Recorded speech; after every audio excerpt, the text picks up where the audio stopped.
Hi, and welcome to Synergistic Psychology. I'm John. Welcome to my channel.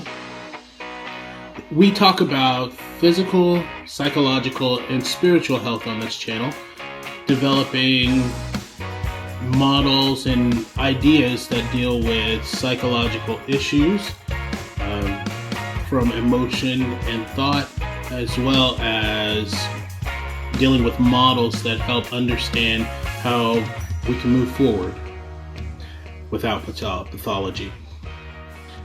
So, the focus is on nuance, accuracy, and usefulness of these different ideas and models to help move forward in developing a life that you really, really want. I use some of the models from my book that's forthcoming called Disruptive Psychology.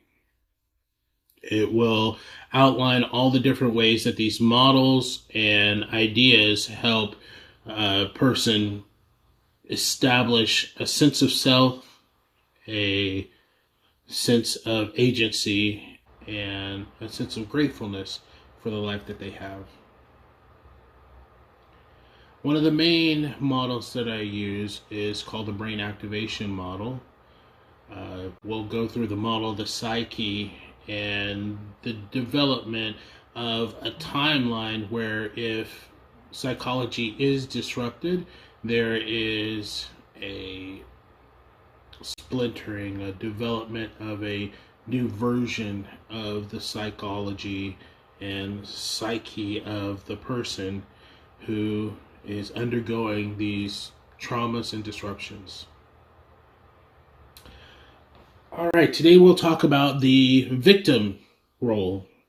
The victim role developing into a victim identity and a victim mindset, victimhood, where a life can actually be taken over by this one ego response. First, let's discuss how the body and mind are processing information. Some of the major components for how we feel have to do with our neurochemicals and neuromodulators, hormones, things like that. They help us process our experiences. 4F responses help us respond to our experiences and help us survive, stay alive. Those 4F responses, as you may have heard them called, fight, flight, freeze, fawn, are responses to danger or extreme stress.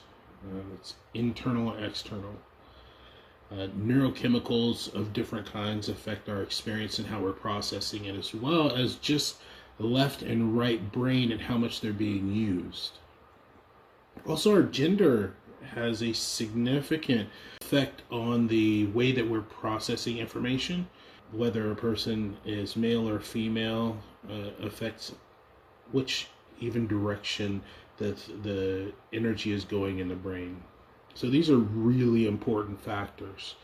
Now these things happen in different layers. So the first layer is our cortisol and dopamine. So how we're processing experience, the most outer layer, I would say, is cortisol and dopamine. When we experience something that is very difficult or very exciting, stressful in some way, these two chemicals do a great job of coloring that and contextualizing that experience.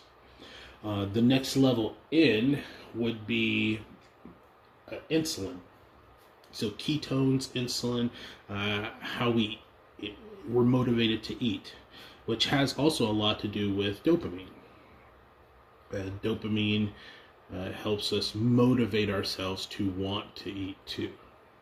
So these are big factors in how we're experiencing. You've heard of hangry, I'm sure, or just had an experience where not having eaten and not realizing it drastically affected how your brain was processing information.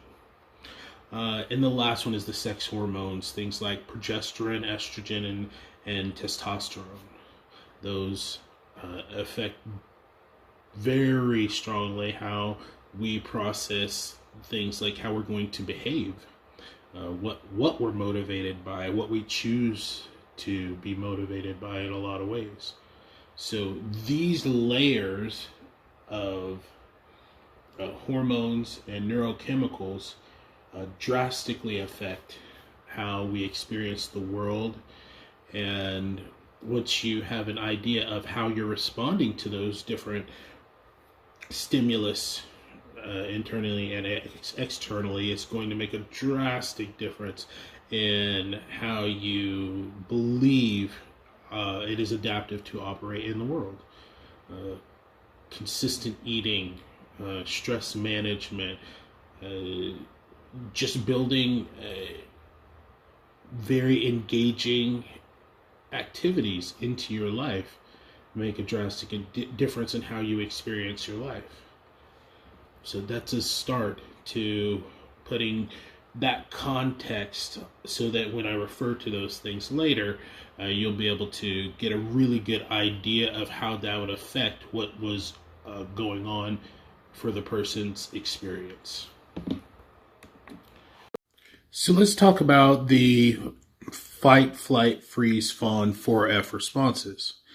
Those responses are very important because, especially early on in development, if they have to be used too much, the belief that this is going to be an ongoing need to process survival on this level creates a need for the person to change their whole developmental trajectory. So now they're establishing, okay, this is an ongoing need to be able to protect myself. I need to be able to fight. I need to be able to run. I need to be able to freeze. I need to be able to fawn at a certain level consistently in order to survive. These create very problematic dynamics later on in life, which we call maladaptations. Something that used to be adaptive is no longer, and the belief that changing that is possible isn't there. So the person becomes maybe older in life and has a problem with a behavior. They are resistant to changing it because they don't really know any other way to be, and they don't have the belief that reallocating those resources and restructuring how they operate in the world is a reasonable possibility for them at the moment. So this results in fight becoming narcissism later in life, an overgrown sense of self-protection. Flight becomes obsessive and compulsive in certain things in order to self-manage and self-regulate.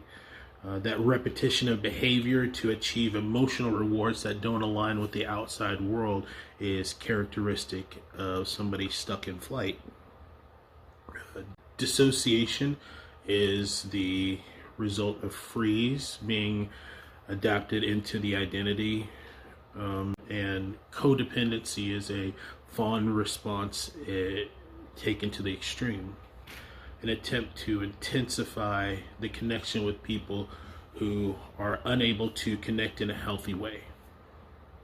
That's not the goal.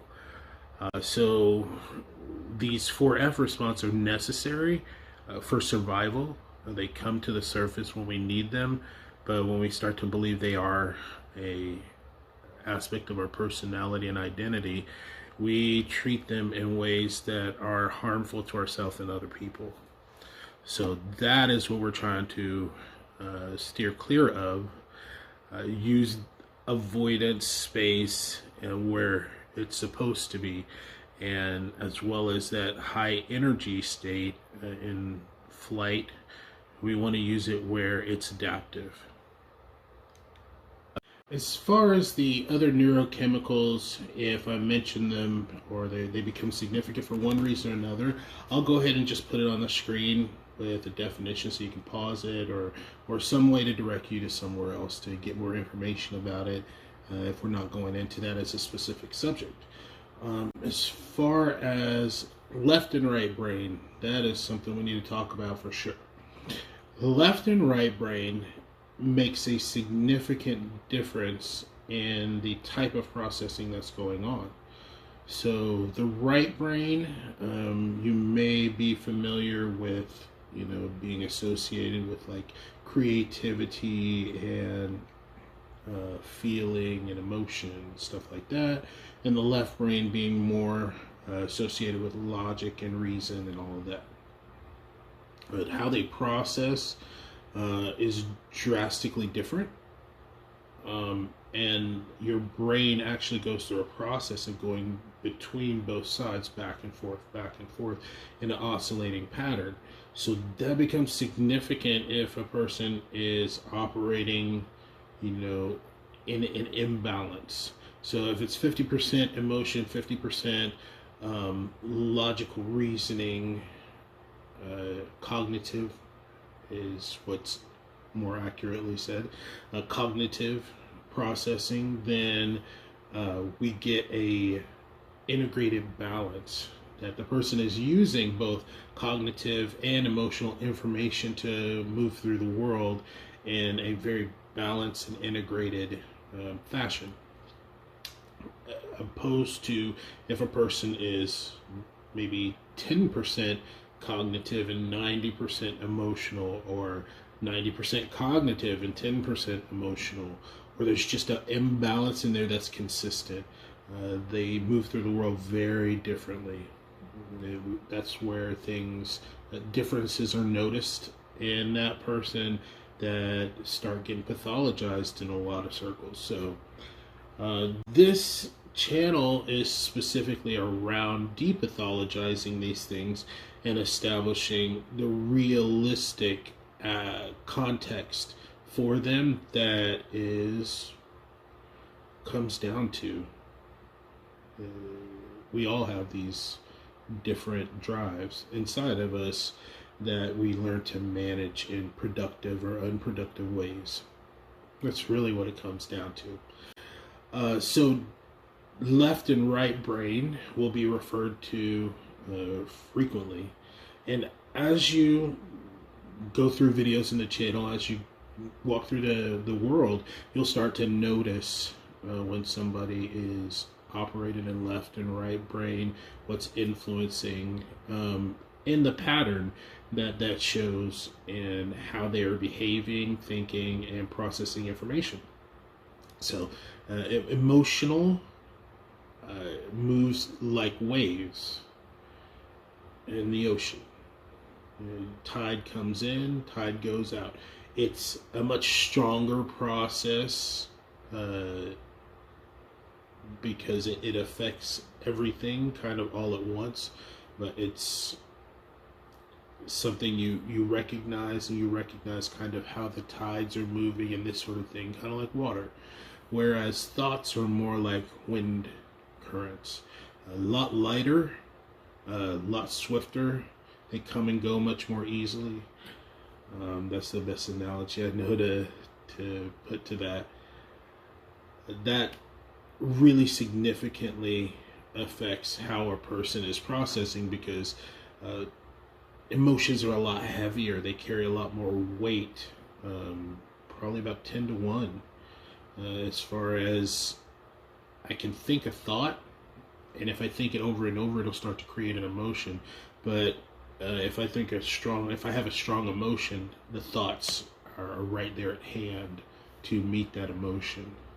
So that makes a significant difference if a person is processing from left to right or right to left, which brings up gender. Gender makes a specific difference in that women are much more cognitively grounded in their thinking. They, generally speaking, think from left to right. They think in a fashion that is cognitive first.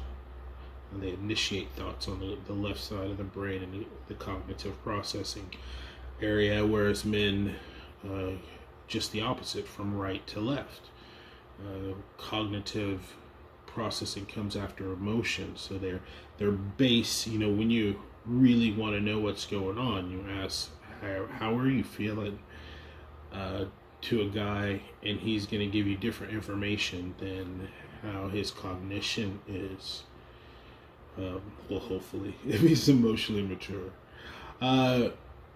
So those factors make a specific difference if you're looking at how this person is processing through, especially mental health challenges, so that you can better help if you understand that this is initiating on the right side or the left side of the brain, because the right side is going to be much more prone to impulsivity, whereas the left side is going to be much more prone to compulsivity, which shows very vehemently, very, very strongly in things like ADHD, how girls are often missed in the diagnosis or underdiagnosed because they have cognitive initiation of the same process, but it's going from left to right. So they are much likely to be compulsively sitting in the back of the classroom, just off in dreamland in their left brain, whereas the boys up processing through that same stimulus, through physically letting that energy out, getting up, running around the classroom, and now they're quickly diagnosed. Where honestly, there are a few interventions that if you just made some adjustments, it would probably catch both of them much more readily. But we'll talk about that later.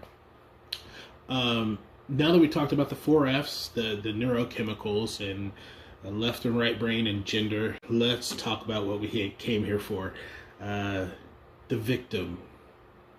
Now, this model of victim and all the other roles that establish a persona, a psyche, are very significant and long-standing roles in humanity. They have been established, and behavior has fallen into these categories since man existed. So we're going to really unravel where this comes from and how we can manage it in a healthy way. The victim position is a role in the psyche that everyone has. We're supposed to. We're not supposed to live there. It's not supposed to become our identity. But 5% or less of the time, that is a position that we occupy for good reason and to fulfill a healthy and functional role in our lives, so that we can really get to know ourselves. That position affects a lot of things if it becomes a overgrown need, though. The psyche gravitates towards that position when avoidance of responsibility, avoidance of painful emotions at times, causes a person to gravitate towards that role or that position. So when it becomes overgrown, so everybody has a need to occupy that role, because things happen to us. We experience events that are painful, damaging, unfortunate.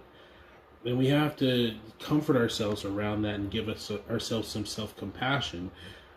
That self-compassion helps us understand how we navigated that, why we had to do what we had to do in those situations, and how to not stay there, to establish that event needed that level of activation, but it doesn't ongoing.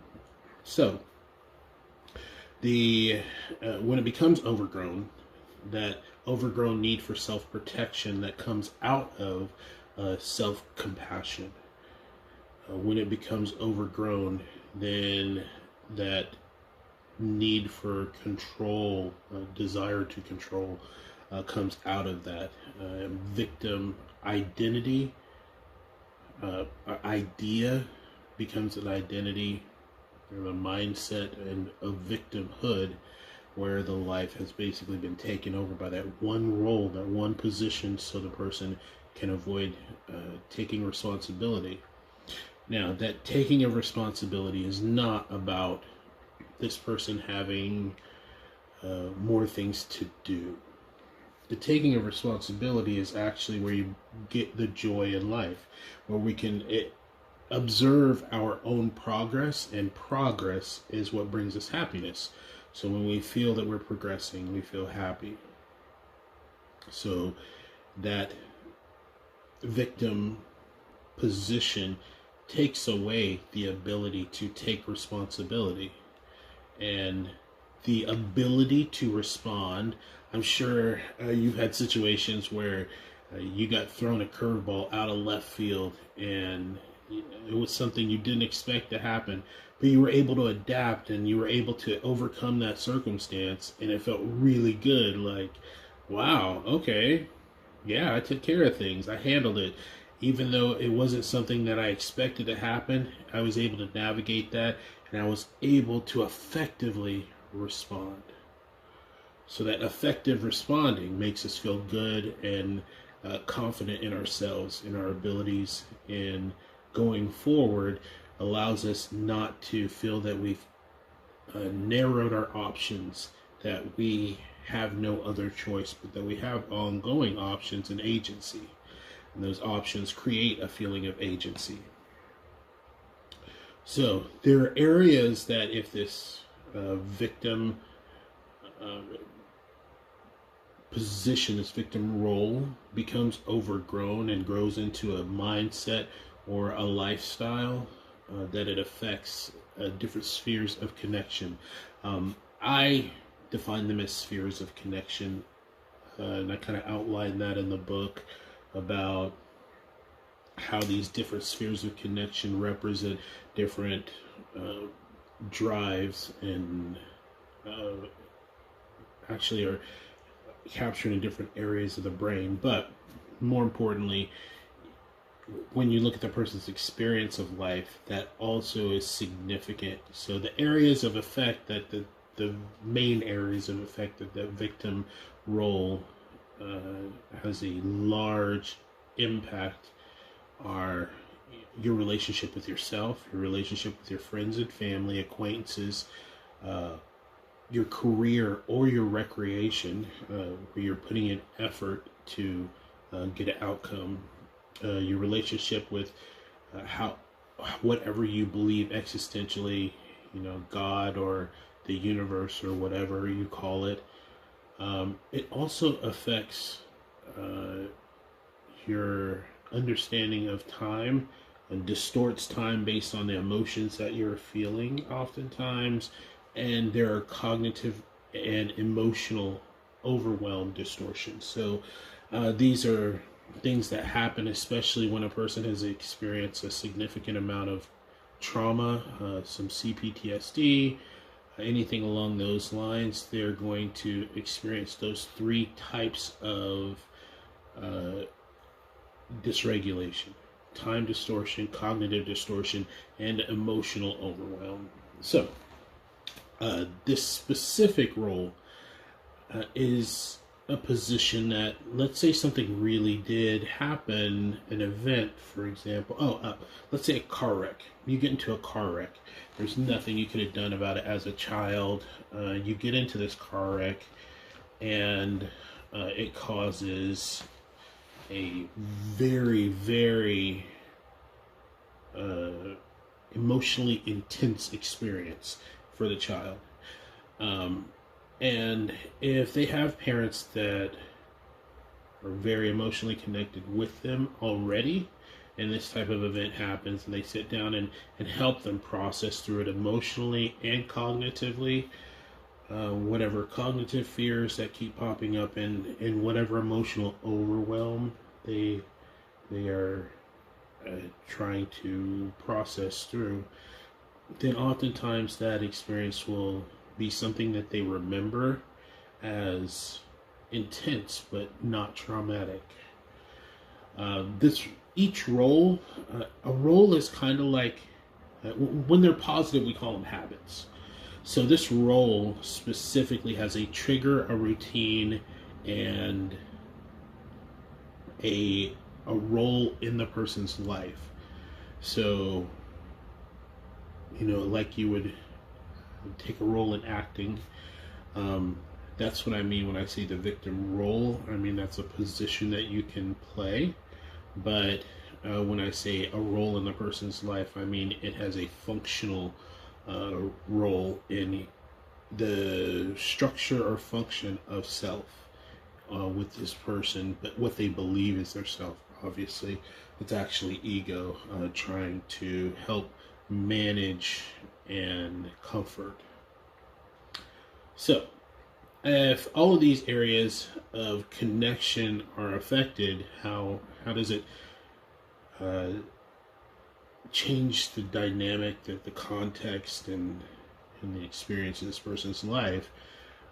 Their relationship, where they feel that they are victimized, they operate differently within themselves if they feel that about themselves. So their value, their worth, what they believe they're capable of, all of these things are affected with their relationship with themselves. With their friends and family, they oftentimes get stuck.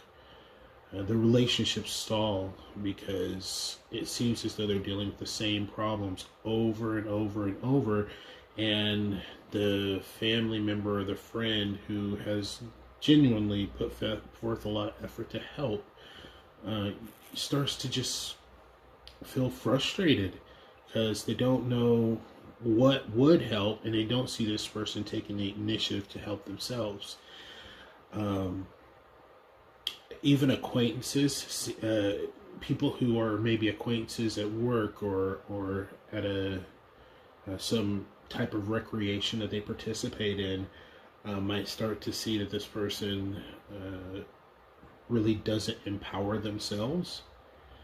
They empower the circumstances or environments or influences from the outside world, opposed to putting that empowerment in themselves to accomplish what they actually desire. So oftentimes those people fall off, and so they start building this idea that everyone leaves when they have no real understanding of the effect that their behavior is having on their own life. And so they think it's a curse, or a flaw, internal flaw of some sort, when it's really the result of behaviors and models and beliefs about who they are and how they're operating in the world. So that victim mindset causes compulsive thinking. This is a left brain overwhelm, in it, so to speak, where the compulsion goes over and over and over and over and over to go back to thoughts that at one time may have gotten them the thing that they wanted. So since they have no other idea or a belief that there must be other ways, they establish a pattern of going back to compulsively thinking about or fantasizing about an idea of life where they have no responsibilities. That's an exaggeration. That's going to be some cases, but there are varying levels. So the level of victim mindset is how readily and how strongly those pathways are built to where the person goes back to it over and over and over.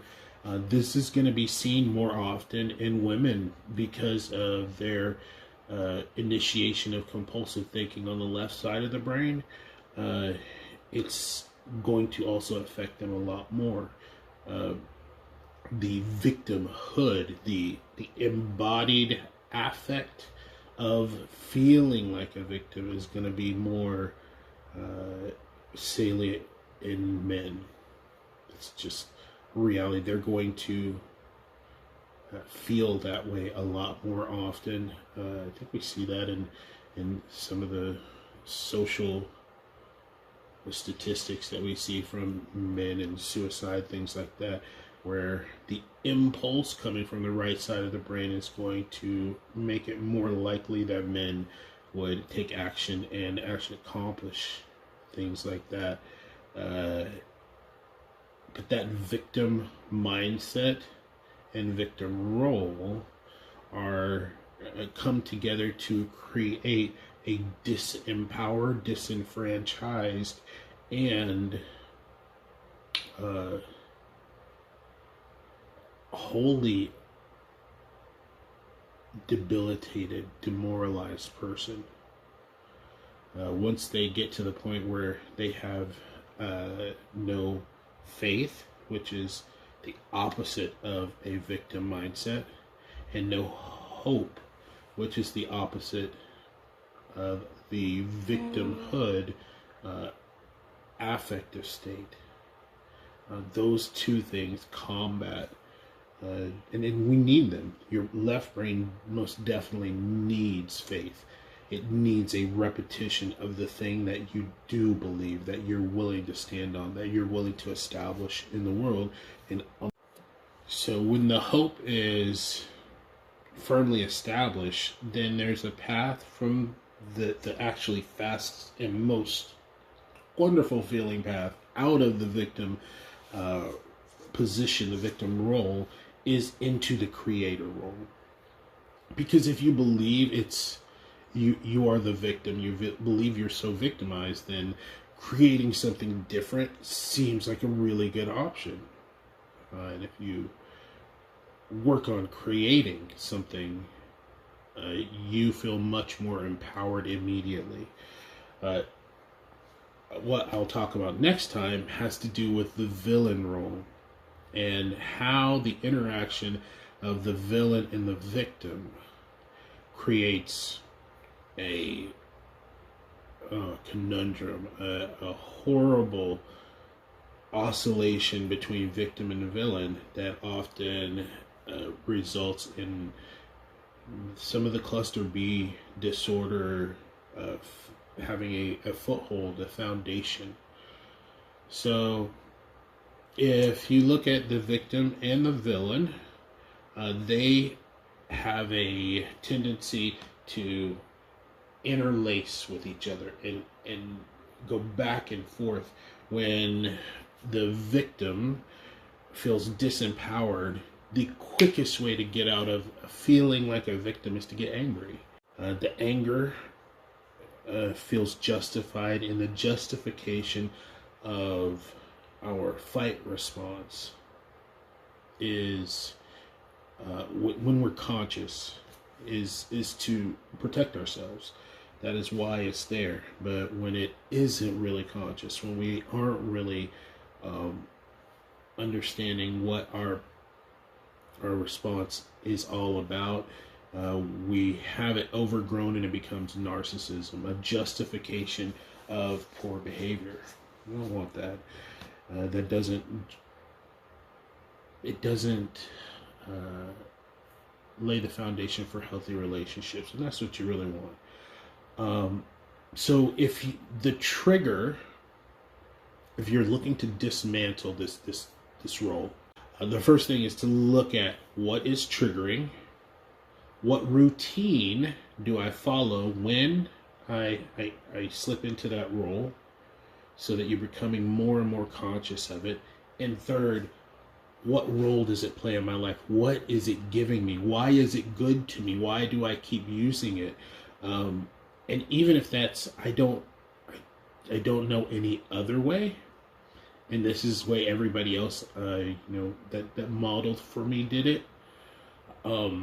That's understandable, but going forward, you can see that bit non-adaptive, that the role it plays is to protect you. Okay, the routine that you go through may be to blame others, or to blame circumstances in my life, or to even blame myself and say that I'm incapable and disempower myself. And if you look at the triggers in your life, things like um, stress, somebody giving me a critique of my performance or behaviors, things like that. If I know those are times I'm sensitive to it, I can start building in tools.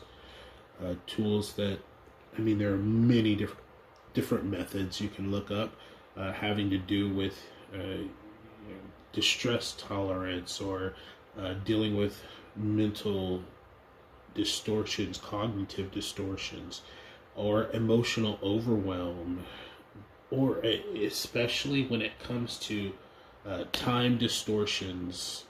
Time distortions are going to be times where you either lose track of time, assume that time isn't passing when it is quite quickly, or you seem to speed up and be operating in a very aroused fashion and not really have awareness around it.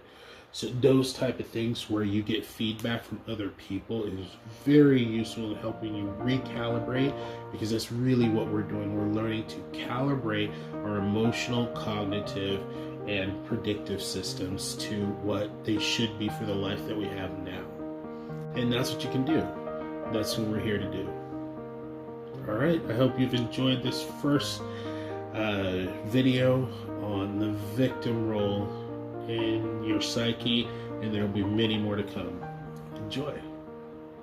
We'll see you next time. Take care of yourself and each other.